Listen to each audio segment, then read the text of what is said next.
Pemirsa, polemik kenaikan biaya uang kuliah tunggal di berbagai perguruan tinggi di Indonesia terus menjadi sorotan. Kini muncul wacana kebijakan student loan atau pinjaman pendidikan untuk mahasiswa sebagai solusi kenaikan UKT. Tepatkah langkah ini menjadi solusi? Untuk pembahasan lebih lanjut sudah hadir bersama kami di studio lewat sambungan Zoom Ketua Komisi 10 DPR RI Saiful Huda dan pengamat pendidikan Universitas Paramadina Toto Amin Sufianto. Selamat pagi Pak Huda, Pak Toto. Pagi, Mbak. Selamat pagi, Mas Huda, apa kabar? Oke, baik. Ini yang muncul baru Pak Toto ya. Saya langsung ke Pak Toto ya terlebih dahulu. Pak Toto, tepat nggak ini wacana adanya student loan diterapkan di Indonesia untuk saat ini? Ya, menurut saya bisa dijadikan alternatif. Kekhawatiran Pak Hugo Parara yang di DPR tadi bisa dimaklumi karena rendahnya literasi finansial di kalangan masyarakat kita, terutama anak muda gitu. Nah, belajar dari yang dilakukan di Amerika Serikat saat ini, itu sebenarnya skema student loan ini sudah puluhan tahun dijalankan dan menurut saya ini adalah salah satu cara untuk meringankan beban keluarga yang tidak mampu untuk bisa menguliahkan anaknya di perguruan tinggi. Jadi banyak keluarga di Amerika yang sebenarnya tidak mampu, tetapi mereka bisa mengirim anaknya ke perguruan tinggi yang bagus ya, dengan bantuan student loan. Nah, student loan itu sudah biasa di Amerika. Jadi menurut saya bisa dilakukan. Nah, yang penting adalah literasi finansial atau keuangan tadi di kalangan anak muda. Kemudian juga dananya adalah dana yang bunganya rendah. Ya. Di Amerika ini sekitar 2-4% untuk mereka dari golongan tidak mampu. Kemudian yang sedikit mampu bisa 2-3% di atasnya, dan yang memang benar-benar mampu bisa sampai 10%. Jadi skema ini bisa menjadi alternatif untuk memberi peluang pada anak-anak kita untuk mengenyam pendidikan tinggi. Dan ini saya kira salah satu rahasia kenapa Amerika bisa memiliki jumlah lulusan sarjana cukup besar. Itu.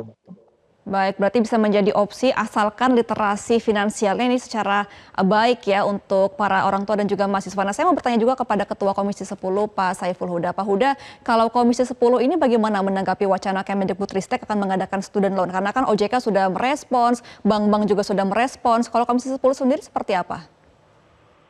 Ya, saya kira perlu diklarifikasi dan ditempatkan pada konteksnya ya, bahwa untuk urusan kebutuhan yang sifatnya pokok, pembayaran UKT dan seterusnya, itu tidak menjadi bagian dari skema student loan. Karena kita tetap ingin pemerintah menyangkut soal kebutuhan dasar untuk pembiayaan perguruan tinggi, pemerintah harus tetap hadir. Karena itu student loan ini konteksnya tidak untuk kebutuhan membantu mahasiswa untuk mendapatkan pinjaman untuk membayar sesuatu yang sifatnya mendasar terkait dengan perguruan tinggi ini. Jadi student loan baru relevan kalau digunakan untuk misalnya yang sifatnya adalah pinjaman bagi pengembangan studi, dan itu aja sebagai sebuah skema paling ujung. Jadi sekali lagi, kalau student loan konteksnya untuk membantu iuran mahasiswa dalam rangka membayar kebutuhan dasar, misalnya untuk membayar UKT, kita tidak setuju. Nah, jadi sekali lagi student loan konteksnya adalah untuk pembiayaan pengembangan dalam perjalanan mahasiswa ingin menuntaskan studinya, bukan untuk membayar seperti halnya untuk membayar kenaikan UKT ini. Oke, nah Pak Huda, ini kan juga menurut Lembaga Penelitian Ekonomi dan Masyarakat kan di tahun 82 kan pemerintah Orde Baru juga pernah ya memberlakukan student loan ini dan diterapkan di berbagai kampus di luar negeri.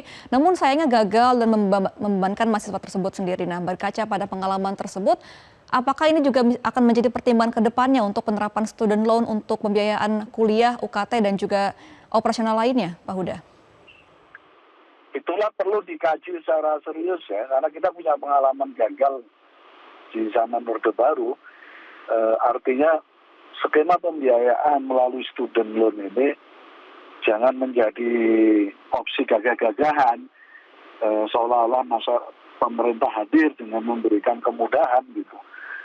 Jadi ini sekali lagi adalah skema paling ujung dan sifatnya adalah komplementer untuk anak mahasiswa yang kira-kira perlu kebutuhan mengembangkan studinya. Bukan sekali lagi untuk membayar kebutuhan dasar mereka sebagai mahasiswa. Nah, kalau ini terus dikembangkan, sebenarnya opsi terbaiknya perlu tidak perlu student loan ini. Terlebih-lebih kalau semangatnya untuk urusan untuk pembiayaan dasar mahasiswa ya tidak perlu diadakan student loan ini. Oke, baik Pak Huda. Saya akan kembali ke Pak Toto. Pak Toto tadi kan Pak Huda mengatakan bahwa student loan ini akan dikaji lagi tetapi tidak diperuntukkan untuk membiayai UKT yang mana ini menjadi dasar wajib ke pembayaran dari mahasiswa. Nah, apakah ini juga menjadi bukti bahwa universitas sampai saat ini masih belum bisa menutup operasional? Mereka hanya bisa menutup dari uang UKT mahasiswa saja kampus-kampus ini. Ya, jadi memang ini semacam pintu darurat yang harus disiapkan. Karena menurut saya, apa yang pernah dilakukan oleh Amerika itu berjalan. Dan saya tahu di zaman Orde Baru dulu pernah dijalankan, tetapi salah satu kelemahan sistem student loan waktu itu adalah belum adanya nomor kependudukan tunggal. Kan kita sekarang sudah punya NIK. Nah, apa yang terjadi di Amerika adalah ketika anak SMA itu diterima di perguruan tinggi, dia akan mengisi ataupun mencari sumber pendanaan untuk studinya. Katakanlah misalnya di sebuah kampus dia membayar katakanlah 40.000 US dollar untuk 1 tahun. Nah, sementara keluarganya cuma punya 20.000. Nah, dia akan diberi kesempatan untuk mengambil student loan 20.000 untuk setahun itu. Nah, itu skemanya banyak, jadi tergantung status ekonomi dan sosialnya. Jadi dia akan milih yang mana. Nah, yang perlu diingat adalah semua dana yang disiapkan di student loan itu adalah dari pemerintah Amerika, dalam ini Departemen Pendidikannya. Nah, dikelola oleh lembaga keuangan ataupun lembaga pengelolaan utang swasta yang mendapat tugas dari pemerintah Amerika untuk melihat kinerja dari para mahasiswa ini. Nah, itu akan dibayar ketika mereka lulus. Jadi ketika lulus mereka akan membayar dan itu membantu skor kredit mereka. Jadi di Amerika itu warganya tuh penduduknya itu punya skor kredit untuk misalnya untuk beli rumah ataupun beli mobil. Nah, itu bagian dari penilaian seperti itu. Nah, kenapa ini penting menurut saya adalah karena kalau dana ini dipakai untuk student loan dari segi fiskal, itu dia akan bisa digunakan oleh generasi berikutnya, di angkatan berikutnya untuk bisa mulai. Uang itu terus berputar. Kalau tidak salah saya 15 tahun yang lalu melakukan riset, membandingkan antara beasiswa, student loan, dan bayar sendiri. Nah, mekanisme student loan ini, kalau dikelola dengan baik dan berjalan baik, buktinya ini ya, pinjol itu berhasil. Kenapa? Karena kita sudah punya single identity number gitu. Jadi itu yang akan terus menjadi bagian dari kewajiban si mahasiswa yang kemudian jadi sarjana kemudian bekerja itu untuk mengangsur pinjamannya sekitar 10 sampai 20 tahun. Jadi ini bagian dari proses pendisiplinan, bagaimana kita belajar untuk bertanggung jawab dan sebagainya. Jadi ini untuk memperhatikan kapasitas fiskal kita yang tidak memungkinkan untuk membayar semua mereka secara gratis. Bagus kalau kita bisa menutup UKT-nya, tetapi kenyataannya tidak. Dan sebelumnya saya sudah bilang, pengelola perguruan tinggi itu harus punya kreativitas dalam mendapatkan ataupun membuka aliran pendapatan di luar UKT yang tradisional menurut saya. Jadi dia harus kreatif. Tetapi in case perguruan tinggi ini tidak kreatif dan masih tertatih-tatih, transisi untuk bisa mengelola operasionalnya dengan dana operasionalnya dengan baik di tengah turunnya subsidi pemerintah, tentu kita harus ada pintu untuk membantu perguruan tinggi itu untuk beroperasi. Jadi itu. Kalau ngotot semua ya pemerintah saya nggak tahu apakah mampu dia membayar semua, memberikan subsidi yang lebih besar lagi kepada PPN. Demikian, Mbak. Pak Huda lagi. Pak Huda, ini kan juga untuk wacana student loan seperti OJK dan juga bank-bank kan sudah menyiapkan skemanya, akan ada bunga rendah seperti itu. Nah, jika nantinya akan ada bunga dan akan dibayarkan oleh mahasiswa ketika mereka sudah lulus, apakah akan berpotensi pada gagal bayar nantinya mahasiswa ini, Pak Huda? Ya, sekali lagi memang perlu kajian yang cukup komprehensif menyangkut soal ini. Jadi pengalaman gagal zaman Orde Baru itu penting menjadi pelajaran kira-kira titik lemahnya di mana terkait dengan student loan itu. Bagi Indonesia yang relatif menjadi kelas menengah rawan untuk jatuh ke bawah lagi, terlebih-lebih bagi masyarakat di bawah, tidak mudah menjadikan pinjaman student loan ini, pembiayaan student loan ini sebagai opsi. Nah karena itu pilihan skema student loan ini betul-betul pilihan ujung, dan saya ingin menguatkan kembali bahwa student loan sekali lagi tidak dalam kerangka untuk membantu pembiayaan mahasiswa untuk pembayaran yang sifatnya mendasar atau pokok di kampus. Kalau sifatnya adalah pengembangan studi dan itu bisa sangat meringankan dan seterusnya, saya kira bisa jadi opsi. Tapi selama itu tidak memungkinkan, saya kira saya lebih mendorong skema mandatori spending 20% pendidikan kita.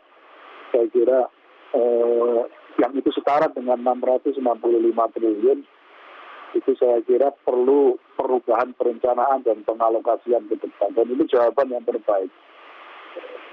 Nah, Pak Huda, DPR kan juga sudah membuat panitia kerja untuk mengurusi tata pengelolaan anggaran kependidikan dan bahkan meminta agar Permendikbudristek ini juga direvisi ya. Nah, apakah nantinya skema student loan ini akan menjadi pilihan paling terakhir jika Kemendikbud tidak membereskan polemik UKT, atau bahkan nanti Komisi 10 juga akan merevisi dan juga memerintahkan kampus-kampus ini juga untuk memiliki opsi mencari pendapatan di luar UKT ke depannya? Ya, di dalam kerja panja ini memang tidak ada skema menyangkut soal pembahasan student loan. Student loan itu waktu itu muncul ketika banyaknya mahasiswa dan orang tua mahasiswa yang terjerat pinjaman pinjol. Itu terjadi di ITB, di beberapa kampus terkemuka kita. Nah, waktu itu kemudian muncul wacana student loan yang dilontarkan oleh Bu Sri Mulyani. Jadi panja ini tidak sampai membahas itu karena kami tetap pada posisi pembiayaan melalui student loan adalah kekalahan pemerintah ketika tidak menempatkan pendidikan sebagai prioritas. Nah, panja ini tetap mendorong kepada pemerintah jangan sampai kalah dalam konteks menempatkan pendidikan sebagai prioritas. Nah, karena itu di dalam panja ini kami akan pastikan bahwa kenaikan UKT harus dibatalkan. Mahasiswa yang masih kesulitan untuk membayar UKT diproteksi, dijamin oleh pemerintah supaya tetap bisa kuliah. Baik, berarti dorongan utamanya masih untuk tidak menaikkan UKT ya. Nah, Pak Huda, Pak Toto kita tahan dulu karena kita akan kembali setelah jeda. Tetap bersama kami pemirsa di Selamat Pagi Indonesia. Pemirsa, Anda kembali di Selamat Pagi Indonesia. Kita masuk dalam penghujung dialog mengenai kenaikan UKT dan juga student loan. Saya akan ke Pak Huda kembali. Pak Huda, ini untuk pertanyaan terakhir. Ini kan Kemendikbud dan juga Kemenkyu masih mengadakan beasiswa ya untuk LPDP dan juga BPI untuk S2, S3 ke luar negeri. Nah, apakah kedepannya akan ada juga masukan dari Komisi 10 kepada pihak Kemendikbud untuk mungkin mengalokasikan dana-dana beasiswa ke luar negeri untuk memperbaiki UKT di dalam negeri terlebih dahulu, Pak Huda? Ya, skema beasiswa itu selama ini ada melalui jalur KIP. Itu memang jujur harus diakui baru tembus di bawah 1 juta mahasiswa. Dan ini semua di dalam negeri. Nah, sementara kebutuhan untuk mengcovernya sebenarnya kebutuhannya nyampe 3 jutaan. Mahasiswa kita yang tidak mampu, yang harus mendapatkan fasilitasi pembiayaan dari pemerintah untuk bisa kuliah. Nah, karena itu kami mendorong sekali lagi pemerintah harus memprioritaskan betul perencanaan dan realokasi anggaran untuk pendidikan tinggi kita yang bisa mengcover 2-3 juta mahasiswa kita ke depan. Oke, baik. Dorongannya Perlu tahu, saya kira publik perlu tahu apakah ada anggarannya. Jawabannya ada. Jawaban terkait dengan apakah anggaran kita ada untuk pendidikan tinggi kita, dengan tegas kita bisa jawab ada. Oke. Dan itu tidak perlu keluar dari 20% mandatory spending untuk pendidikan. Sepenuhnya untuk pendidikan aja 20% itu sangat mencukupi. Baik, berarti memang dana ada untuk membiayai para mahasiswa ini mengemban S1 di dalam negeri ya Pak Huda. Nah, saya juga akan ke Pak Toto untuk terakhir Pak Toto, apa sebenarnya solusi terbaik pemerintah nih jika memang tidak ada student loan agar kenaikan UKT ini bisa ditahan dan juga seluruh mahasiswa ataupun Gen Z ini ya bisa menyelesaikan S1-nya sampai selesai? Ya, jadi alhamdulillah kalau dengan dari Pak Mas Huda tadi sudah ada kejelasan bahwa dananya ada, itu saya kira yang pertama harus dilakukan ya. Jadi negara harus hadir dan harus membantu anak-anak kita yang sedang kesulitan untuk membayar uang kuliahnya. Kenapa? Karena kita sedang dalam demografi bonus ya, bonus demografi yang ini harus segera ditingkatkan kompetensinya gitu. Nah, ini kalau tidak, kita akan kehilangan kesempatan emas untuk memiliki anak-anak muda yang memiliki kompetensi yang mumpuni untuk bisa bersaing di era global ini dan digital ini.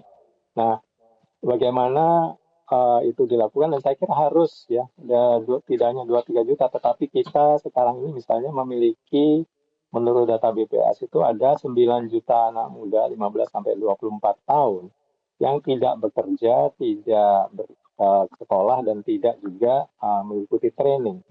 Nah, ini adalah sebenarnya peluang untuk menaikkan angka partisipasi di pendidikan tinggi gitu, supaya anak-anak muda kita bisa mengenyam pendidikan tinggi. Tidak besar sebenarnya, dari 3 juta ini jadi 6 juta misalnya, itu akan sangat signifikan membangun ekonomi kita akan lebih kuat lagi.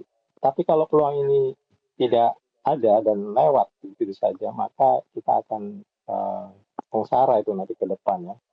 Lupakan Indonesia emas nanti. Jadi ini yang harus benar-benar dilakukan. Nah, student loan itu kalau ditanya itu ada alternatif dan itu harus dilakukan dengan baik supaya anak-anak kita tetap saja bisa kuliah meskipun di tengah keterbatasan anggaran.